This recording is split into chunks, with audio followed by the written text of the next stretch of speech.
Please subscribe to the channel to get video lessons in time.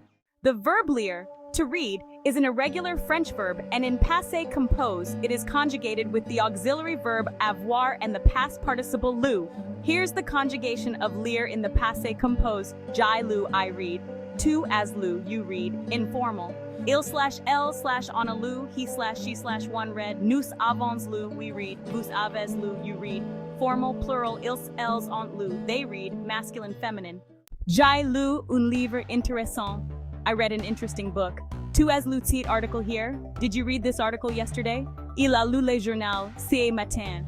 He read the newspaper this morning. Nous avons lu les instructions avant de commencer. We read the instructions before starting.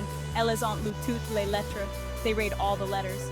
Vous avez lu le message que je vous ai envoyé? Did you read the message I sent you? Ils ont lu la nouvelle histoire de l'auteur. They read the author's new story. On a lu ce document ensemble. We read this document together. Tu as lu le dernier chapitre du livre? Did you read the last chapter of the book?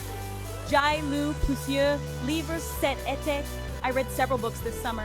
Elle a lu le poème en classe. She read the poem in class. Nous avons lu cette revue scientifique hier soir. We read this scientific journal last night. Ils ont lu tous les commentaires. They read all the comments. Vous avez lu le contrat avant de signer? Did you read the contract before signing? Il a lu ce roman en un jour. He read this novel in one day. J'ai lu le menu avant de commander. I read the menu before ordering. Tu as lu ce magazine la semaine dernière. You read this magazine last week. Elle a lu une histoire aux enfants avant de dormir. She read a story to the children before sleeping. Nous avons lu les consignes à voix haute. We read the instructions out loud. Ils ont lu des articles en ligne sur ce sujet. They read online articles on this topic.